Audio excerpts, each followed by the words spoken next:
E aí, jovens, tudo bem? Eu sou o Norton e voltamos para comentar o episódio número 6 de The Bad Batch. O nome do episódio é Desmontagem e... deixa eu te avisar agora que vai ter spoiler, tá? A gente vai comentar o episódio inteiro, então prossiga por sua conta e risco. Aliás, é um episódio que fala muito sobre a criação do Império, por mais que seja um episódio curtinho, mas voltado ali numa aventurinha fechada. É um episódio que tem muito a dizer sobre a criação do Império e sobre o futuro de The Bad Batch, coisa que a gente já vem comentando aqui todo o vídeo de review de episódio. A direção do episódio é do Nathaniel Villanueva e o episódio foi escrito pela Amanda Rose Munhoz. A aventura do episódio ela é bem simples se você parar pra pensar, né? É a Cid contratando ali, chamando os clones pra pegar a cabeça de um droid de comando que eles encontraram lá em Corélia. Pronto, papum, pulito pão doce, é só ir lá pegar e buscar. Só que os pormenores do episódio foram sim bem legais e eu tô sentindo, como a gente já vem comentando, né, há mais de um mês, eu tô sentindo que Bad Batch tá conseguindo achar um meio termo entre uma coisa mais infantil, porque, bom, cara, é um desenho, Clone Wars, Rebels, é tudo desenho mais voltado pra criança, a gente assiste porque ele vai amadurecendo,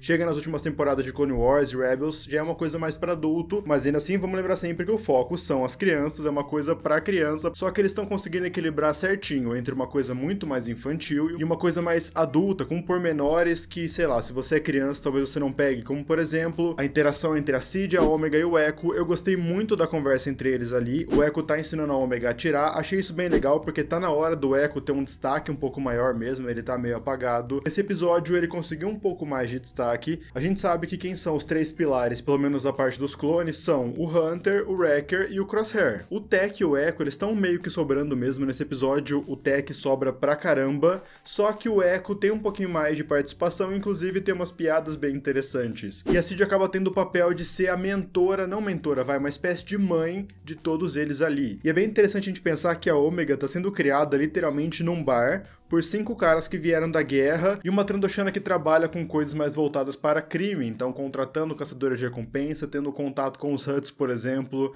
A Omega tem um grande potencial, se ela continuar sendo criada por essa galera, de ser algo bem diferente. É muito legal que nesse episódio a gente vê lá em Corélia um centro de desmontagem de droids separatistas, na verdade ali um derretimento / desmontagem. Pode parecer que não, mas isso é muito importante para o todo, para o grande conjunto assim, do cânone de Star Wars, porque vamos lá, os droids B1 e B2 eram produzidos em larga escala durante as Guerras Clônicas porque eles eram o exército dos separatistas. E justamente era aí que os separatistas ganhavam, né, pelo número, porque existiam números infinitos de droids que era só fazer mais, como por exemplo a gente vê lá em Geonosis, lá no Ataque dos Clones, lá aquela parte da Padmé na fábrica, né, inclusive tem uma rima visual bem interessante, né, parece de novo que a gente tá vendo aquela cena, só que aquela cena era uma construção de droids ali, uma fábrica de construir droids, e agora a gente tá vendo uma fábrica que derrete os droids, então realmente é um ciclo se fechando, achei bem bonito isso. Agora a gente tem a explicação do porquê que esses droids que eram feitos em larga escala, nível mega industrial, como que eles acabaram se tornando algo raro, algo tipo uma relíquia do passado que pouca gente conhece, porque o Império tava pegando e derretendo e fazendo outras coisas, reutilizando aquele metal, reutilizando aqueles droids. Se a gente pega pra ler, por exemplo, o Marcas da Guerra, tem lá um droid B1, não é spoiler, tá gente, mas tem um droid B1 lá, e eles tratam esse droid B1 como algo tipo, meu Deus, isso aqui é uma relíquia do passado, tal. Agora a gente sabe o porquê, porque o Império pegou tudo aquilo e tava reutilizando. Cara, vamos lembrar sempre também que Corélia é um dos principais centros de produção de naves, tanto na época do Império, como também na época ali da Primeira Ordem contra a Resistência. O livro Resistência Renasce fala muito bem disso, inclusive leiam esse livro porque é muito bom. Ali eles deixam bem claro como a Primeira Ordem queria porque queria Corélia como um dos seus planetas, porque justamente Corélia produzia muitas naves. Olha que interessante essa conversa sobre os droids táticos. Os droids táticos, eles ficavam nos centros de comando, a gente vê bastante isso em Clone Wars, também um pouquinho em Rebels, e eles aprendiam com cada batalha, então eles sabiam como derrotar os clones. O porquê que isso é importante, inclusive as próprias irmãs Martez falam isso nesse episódio. É muito importante ter um droid desse agora, porque você tá lutando contra clones. A base do exército imperial agora acabou de virar império, ainda são os clones. Finalmente tivemos de volta as irmãs Martez, então a Tracy e a Rafa Martez voltam diretamente da 7ª temporada de Clone Wars, o que faz todo sentido, porque a 7ª temporada de Clone Wars, agora tá ficando cada vez mais claro isso, era literalmente um prelúdio para Bad Batch,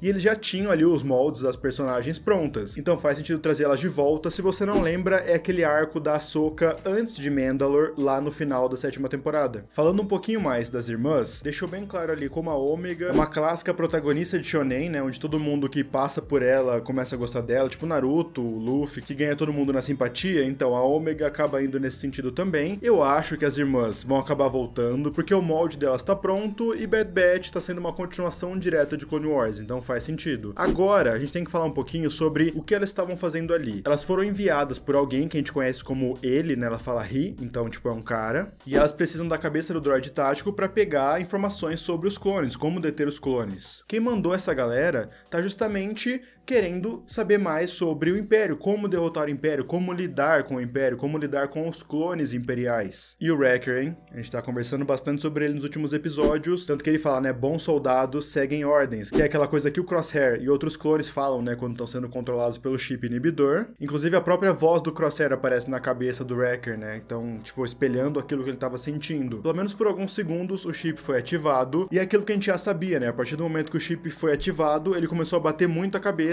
e querendo ou não, a gente sabia que o chip não foi ativado na cabeça deles, só que poderia mudar isso, coisa que aconteceu com o Crosshair. O chip ativou um pouquinho e depois eles aumentaram a intensidade. Então provavelmente no Wrecker vai ser meio isso, o chip vai tentar controlar a cabeça dele, ele vai ficar lutando contra isso, não sabemos até quando, mas se o Império botar a mão nele, vai aumentar a intensidade, e sim, provavelmente o Wrecker seria do mal. O que é importante a gente pontuar é que os clones não viram isso, tá? Então eu acho que o Wrecker vai tentar esconder o máximo possível, não sabemos até quando. Isso me deixa com uma dúvida também, vê se vocês compartilham da minha dúvida. Porque a gente sabe agora que o chip inibidor, ele não só ativa a Ordem 66, ele também acaba com a personalidade do clone, fazendo o clone ficar chatão e do mal. Será que existe a possibilidade do chip ficar mais forte quando ele vê um Jedi? Tipo assim, ativa a Ordem 66? Ou no caso do Wrecker vai ser mais essa questão da personalidade, do Wrecker perder todo aquele coração que a gente sabe que ele tem? São questões que vão ser respondidas nos próximos episódios, mas eu deixo no ar aí. Vamos falar um pouquinho sobre o contato das irmãs. As irmãs estão falando com alguém no final do episódio, um cara misterioso que só dá pra ver um pouco do ombro dele, né? Ele faz esse movimento e parece ser um manto Jedi. Claro que eu acho que eles estão baitando a gente, mas também faz sentido ser um Jedi porque estaria lutando contra o Império logo nos primeiros dias do Império. Eu Norton, estou chutando, tá? Eu acredito em duas possibilidades: Bail Organa e Quillan Vos. Se for um Jedi mesmo, a gente não sabe, não tem nada confirmado ainda até o dia que eu tô gravando esse vídeo. Se for um Jedi mesmo, faz sentido ser o Quillan Vos, porque primeiro, o Quillan Vos andava sozinho, oficialmente dentro do cânone ele sobreviveu à Ordem 66, e também faz sentido a relação dele com as irmãs, porque ele trabalhava no submundo, ele era um Jedi que trabalhava com isso, com espionagem, cartéis do crime e tudo mais, então faz sentido ele ter contato com as irmãs que a gente vê lá em Clone Wars, que elas eram lá do setor 1313 de Coruscant, tinha umas tretas pesadas com os Pikes também, né, Sindicato do Crime Pike, inclusive Pike pode ser o Maul também, porque pensa, é pra lutar contra o Império, não necessariamente essa pessoa é do bem, mas o Maul, ele queria impedir os planos do Palpatine lá no final das Guerras Clônicas, então faria sentido elas estarem trabalhando com o Maul na Aurora Escarlate, por exemplo. Então agora eu penso em 3 possibilidades: Bail Organa, Quillan Vos e Maul. Vou explicar o porquê que eu acho que faz sentido ser o Bail. Ele já tá como senador e faz sentido ele começar a recolher informações sobre como derrotar o Império, e também a Operação Manto de Guerra, que troca ali os Clone Troopers por Stormtroopers, né, por pessoas que se alistam, é algo que tá sendo feito meio que na surdina por enquanto. Então faz sentido ele achar que os clones vão ser a base imperial, porque justamente ele não conhece o plano Manto de Guerra, ele não sabe aí dessa substituição de Stormtroopers, de Clone Troopers no caso, para Stormtroopers. Também tem a possibilidade, pensando aqui agora, de ser a Ahsoka. Só que nesse livro aqui, que é o livro da Ahsoka, se você quiser comprar ele traduzidinho em português oficial, vou deixar aqui embaixo na descrição, compra pelo meu link da Amazon que você me ajuda bastante. Nesse livro aqui da Ahsoka, isso não é um spoiler, tá, gente? Grande parte da aventura se passa 1 ano depois da criação do Império. E pensando no trauma que a Ahsoka sofreu no final das Guerras Clônicas, eu não acho que ela ia estar lutando contra o Império agora, assim, 1, 2, 3 já. O Império virou semana passada, ela tá lutando já e chamando as irmãs pra ajudar e recolhendo um monte de coisa. Eu não acho que seria mais ou menos isso, mas faz sentido. A gente tá falando de série série animada que continua Clone Wars,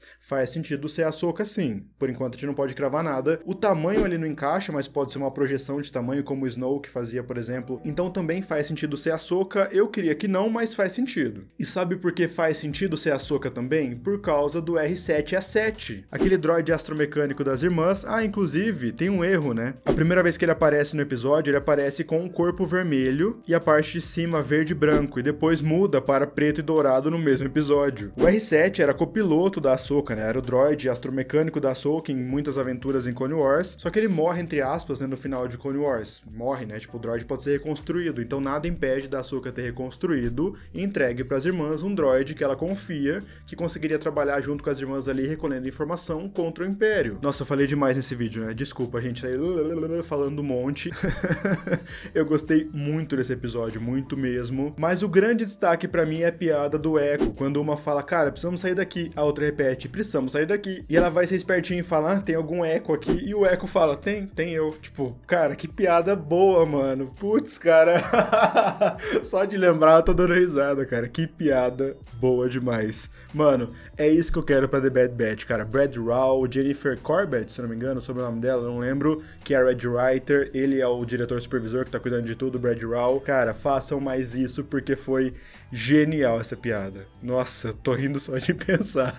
Comenta embaixo então o que você achou do episódio. Você gostou? Você não gostou? Comenta aí embaixo. Bom, gente, é isso. Espero que vocês tenham curtido esse vídeo. Se você gostou, então deixa um like aqui embaixo, é muito importante. Se inscreve no canal pra você não perder mais nenhum vídeo. Compartilha esse vídeo pro seu amigo, pra sua amiga que você sabe que tá assistindo The Bad Batch. Manda esse vídeo então pra essa pessoa. E pera aí que eu vou fazer um desabafo. Muita gente tá comentando que tá gostando das reviews, porque a gente não só comenta easter eggs e, bom, isso quer dizer isso no livro tal, tudo mais, mas a gente dá risada nos episódios junto, a gente vai passando de fã pra fã a graça do episódio, o que foi bom, o que não foi. Então, cara, obrigado pela força que vocês estão me dando, tá? Eu vou pedir pra vocês olharem na descrição, porque eu sempre vou deixar linkado aqui os livros que tem em português, por exemplo, o livro da Ahsoka, o livro da Alta República saiu também, cara. Tem um livro Resistência Renasce, que eu já citei aqui no vídeo de hoje. Tem os quadrinhos novos também, Alvo Vader já saiu, que é uma minissérie bem legal. Se você comprar pelo meu link, então você vai estar me ajudando, fechou? Então vou deixar aqui embaixo bonitinho. E também vou deixar o link da loja, onde tem camisetas e moletons de Star Wars, que nós fizemos, né, inspirados em Star Wars, é uma linha aqui do canal, então se você quiser ver, cara, dá uma olhada aqui embaixo na descrição, também na aba de produtos aqui do canal, fechou? Então é isso, gente, muito obrigado por ter me ouvido até agora, eu agradeço muito sua presença, valeu e tchau!